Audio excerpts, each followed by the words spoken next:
నా పేరు ఎన్ రామాంజని. ప్రశ్న: ముస్లింలు యేసు ప్రవక్త అని నమ్ముతారు, క్రైస్తవులు యేసువారిని దేవుడు అంటారు. ఇది సమాంతర విషయం ఎలా అవుతుంది? సోదరువారు చాలా చక్కటి ప్రశ్న అడిగారు. మరి ఇప్పటివరకు మనం దాదాపుగా ఒక గంట సమయం నుంచి ఇస్లాం మరియు క్రైస్తవ్యంలో ఉన్నటువంటి సమాంతర విషయాల గురించి మనం మాట్లాడుతున్నాము. మరి ఇక్కడ అడుగుతున్న ప్రశ్న ఏమిటంటే, మరియం కుమారుడైనటువంటి యేసువారిని ముస్లింలు ప్రవక్త అని విశ్వసిస్తున్నారు, మరి క్రైస్తవులు దేవుడని విశ్వసిస్తున్నారు. సమాంతర విషయం ఎలా అవుతుంది? చూడండి, ఇక్కడ ముస్లింలు ఏమి నమ్ముతున్నారు, క్రైస్తవులు ఏమి నమ్ముతున్నారు అన్న విషయాన్ని పక్కన పెడితే, అసలు ఖురాన్ ఏం బోధిస్తుంది, బైబిల్ ఏం బోధిస్తుంది అన్న విషయం చూడాలి. ఖురాన్ మరియు బైబిల్ బోధిస్తున్నటువంటి విషయం ఒకటే, యేసువారి గురించి ఎలాంటి వ్యత్యాసం లేదు. ఉదాహరణకి ఖురాన్లో చూసుకున్నట్లయితే సూర మాయిదా 72వ వాక్యంలో చూసుకున్నట్లయితే, బిస్మిల్లాహిర్ రహమానిర్ రహీం, లకద కఫరల్లజీన ఖాలు ఇన్నల్లాహు అల్ మసీహ్ ఇబ్ను మరియం వఖాలల్ మసీహ్ యా బనీ ఇస్రాయిల్ అబుదుల్లా రబ్బీ వ రబ్బకుం. మరియం కుమారుడైనటువంటి ఈసా అలైహిస్సలాంని ఎవరైతే అల్లాహ్ దేవుడు అని అంటారో వారు అవిశ్వాసానికి పాల్పడినట్లే. వాస్తవానికి మరియం కుమారుడైనటువంటి ఈసా అలైహిస్సలాం ఇలా బోధించారు, ఏమని? ఓ ఇశ్రాయేలు వంశీయులారా, అల్లాహ్ను ఆరాధించండి, ఆయన నాకు ప్రభువే మీకు ప్రభువే అని బోధించడం జరిగింది. అంటే ఈసా అలైహిస్సలాం యేసువారు ఖురాన్ ప్రకారంగా తనను పుట్టించినటువంటి సృష్టికర్తన అల్లాహ్ని ఆరాధించేవారు. మనం బైబిల్ని పరిశీలించినట్లయితే బైబిల్లో కూడా అనేక వాక్యాలు మనకు కనిపిస్తున్నాయి యేసువారు సృష్టికర్త అనేటువంటి దైవాన్ని ఆరాధిస్తున్నట్టుగా. ఉదాహరణకి లూకా సువార్త 6వ అధ్యాయం 12వ వాక్యంలో, ఆ దినములలో యేసు ప్రార్థన చేయుట కొరకు కొండ మీదికి వెళ్ళి అక్కడ ప్రార్థన చేయుటందు రాత్రి గడిపెను. యేసువారు ప్రార్థిస్తున్నారు. ఎవరిని ప్రార్థిస్తున్నారు? పైన నుండి దేవుని ప్రార్థిస్తున్నారు. దేవుని దాసుడు అన్న విషయం మనకు తెలుస్తుంది. ఉదాహరణకి బైబిల్ని మనం పరిశీలించినట్లయితే యోహాను సువార్త 5వ అధ్యాయం 30వ వాక్యంలో యేసువారు అంటున్నారు, నా అంతటా నేను ఏమీ చేయలేను, ఏ విధంగా అయితే నేను వింటున్నానో ఆ విధంగానే నేను పనులు చేస్తున్నాను. అయితే నా చిత్త ప్రకారముగా నేను చేయగోరడం లేదు, కానీ నన్ను పంపినవాని ఇష్ట ప్రకారముగా నేను చేయగోరుదును. అంటే యేసువారు అంటున్నారు, నా ఇష్టాన్ని పక్కన పెట్టి దేవుని ఇష్ట ప్రకారంగా నేను చేస్తున్నాను. అంటే దైవ విధేయుడు అన్న విషయం యేసువారు స్వయంగా బైబిల్లో చెప్తున్నారు. అయితే మరి యేసువారి పట్ల ఎలాంటి విశ్వాసాన్ని కలిగి ఉండాలి అంటే, ఖురాన్ చెప్తుంది యేసువారిని నమ్మాలని.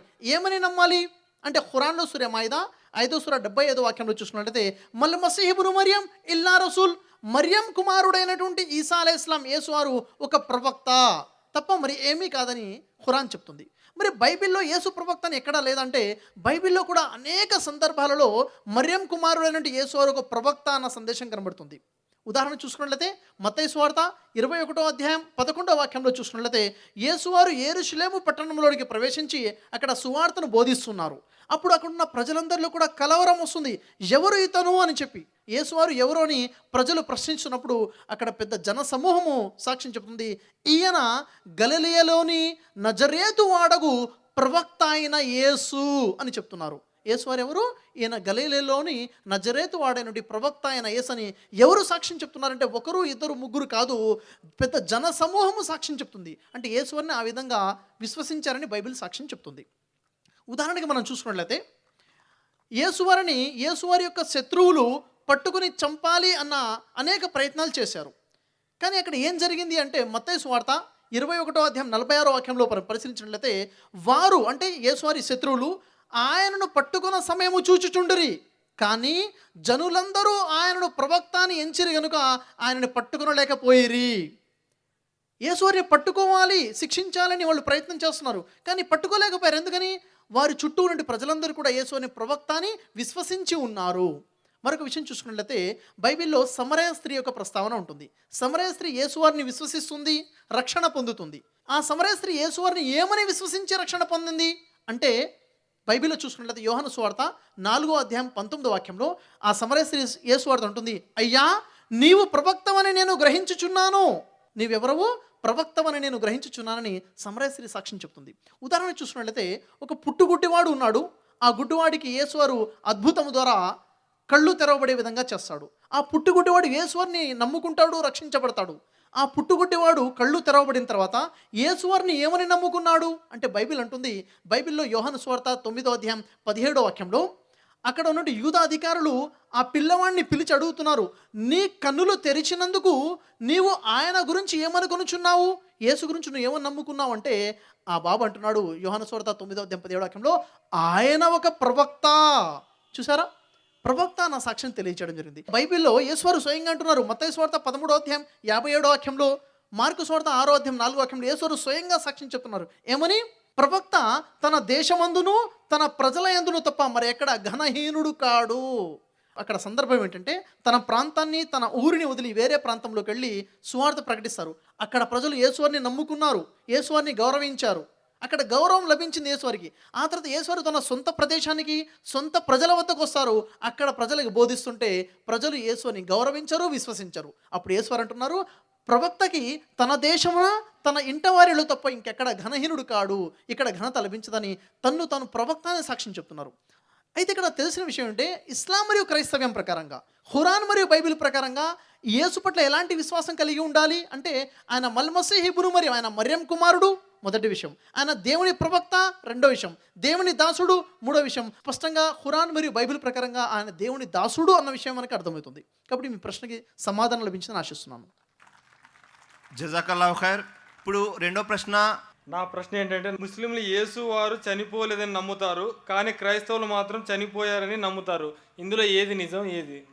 సోదరుల వారు ఒక ప్రశ్న అడిగారు. యేసువారు చనిపోలేదు అని ముస్లింలు నమ్ముతారు, చనిపోయారు అని చెప్పేసి క్రైస్తవులు అంటున్నారు. ఈ రెండిట్లో ఏది నిజము? దీనికి ఖురాన్ గ్రంథం ఇస్తున్నటువంటి సమాధానం ఏమిటంటే ఖురాన్లో సూరా నిసా 4వ సూర 157, 158 వాక్యాలు మనం పరిశీలించినట్లయితే వఖౌలిహిం ఇన్నా ఖతల్నల్ మసీహ ఈసా ఇబ్ను మరియమ వమా ఖతలుహు వమా సలబుహు వలాకిన్ షుబ్బిహ లహుం వఇల్లల్లజీ ఇఖ్తలఫూ ఫీహి లఫీ షక్కిన్ మిన్హు మా లహుం బిహి మిన్ ఇల్మిహి ఇల్లిత్తిబా జన్నీ వమా ఖతలుహు యకీనా. వారు మేము మర్యం కుమారుడైనటువంటి ఈసా అలైహిస్సలాం అనే ప్రవక్తను మేము చంపామని వారు అంటున్నారు, కానీ వాస్తవానికి వారు ఆయనను చంపను లేదు, శిలువపైకి ఎక్కించనే లేదు. వారు ఈ విషయంలో భ్రమకి గురి చేయబడ్డారు అని ఖురాన్ తెలియచేయడం జరిగింది. ఖురాన్ ప్రకారంగా ఏమిటంటే సూరే ఆల్ ఇమ్రాన్ 3వ సూర 54వ ఆయత ప్రకారముగా వమకరు వమకరల్లాహు వల్లాహు ఖైరుల్ మాకిరిన్, మర్యం కుమారుడైనటువంటి ఈసా అలైహిస్సలాంని చంపాలని చాలామంది యూదులు ప్రయత్నం చేశారు, పన్నాగం పన్నారు, వారు ఎత్తివేశారు. అల్లా అంటున్నాడు వారి ఎత్తుకి అల్లా పై ఎత్తు వేశాడు. అల్లా పన్నాగం పన్నడంలో చాలా మేటి. అల్లా రక్షించాలి అనుకున్నాడు, మర్యం కుమారుడన్న యేసువారిని అల్లా రక్షించుకున్నాడు. వారు ఆయనని చంపలేకపోయారు. మరి ఏం జరిగింది అంటే సూరా నిసా 4వ సూర 158 వాక్యంలో సజీవంగా యేసువారిని అల్లా పైకి లేపుకున్నాడు అన్న విషయం ఖురాన్ తెలియచేయడం జరుగుతుంది. మనం బైబిల్ని పరిశీలించినా కానీ ఆశ్చర్యకరమైన విషయం ఏమిటంటే బైబిల్ ప్రకారం కూడా యేసువారిని దేవుడు రక్షించుకున్నారు. దేవుడు యేసువారిని చావనివ్వలేదు.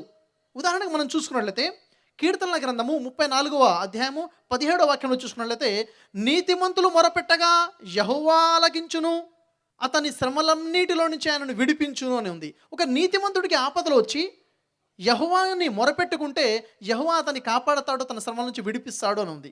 మరి యేసువారు నీతిమంతుడా కాదంటే యేసువారు నీతిమంతుడే. అతనికి శ్రమలు వచ్చాయి, అనేక మంది చంపాలనే ప్రయత్నం చేస్తున్నారు.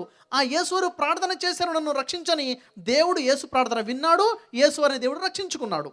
దీనికి ఉదాహరణకు చూసుకున్నట్లయితే హెబ్రీయులకు రాసిన పత్రిక 5వ అధ్యాయం 7వ వాక్యంలో చూసుకున్నట్లయితే యేసు శరీరధారి అయి ఉన్న దినములలో మహారోదనతోనూ కన్నీటితోనూ తనను మరణము నుండి రక్షింపగలవానికి ప్రార్థనలు యాచనలు సమర్పించెను. ఆయన భయభక్తులు కలిగి ఉన్నందున ఆయన అంగీకరించబడెను. అంటే తనను మరణం నుండి రక్షించగల దేవుడికి ప్రార్థన చేశారు యేసువారు, ఓ దైవమా నన్ను రక్షించు అని. దేవుడు ఆయన్ని రక్షించుకున్నాడు, ఆయన ప్రార్థన అంగీకరించాడు అన్న విషయం. ఇంకా ముఖ్యమైన ఒక విషయం చూసినట్లయితే కీర్తనల గ్రంథము 118వ అధ్యాయం 17-18 వాక్యంలో చూసినట్లయితే నేను చావను, సజీవుడైన ఉండి యెహోవా క్రియలు వివరించదను, యెహోవా నన్ను కఠినముగా శిక్షించనే కానీ మరణానికి అప్పగించలేదు. జరిగిన విషయం ఇది. యేసువారు నేను చావను. యేసువారు చావకుండా ఏం చేస్తారంట, యెహోవా క్రియలు ప్రజలకు వివరిస్తారు అన్న విషయం తెలియచేయడం జరిగింది. మరి యెహోవాని కఠినంగా శిక్షించాడే కానీ మరణానికి అప్పగించలేదు. ఖురాన్ మరియు బైబిల్ ప్రకారంగా మర్యం కుమారుడైనటువంటి యేసువారిని ప్రజలు చంపే ప్రయత్నం చేశారే కానీ చంపలేకపోయారు. దేవుడు ఆయనని రక్షించుకున్నాడు, సజీవంగా పైకి లేపుకున్నది. ఇది సమాంతరమైన విషయం. కాబట్టి మీ ప్రశ్నకు సమాధానం లభించిన ఆశిస్తున్నాను.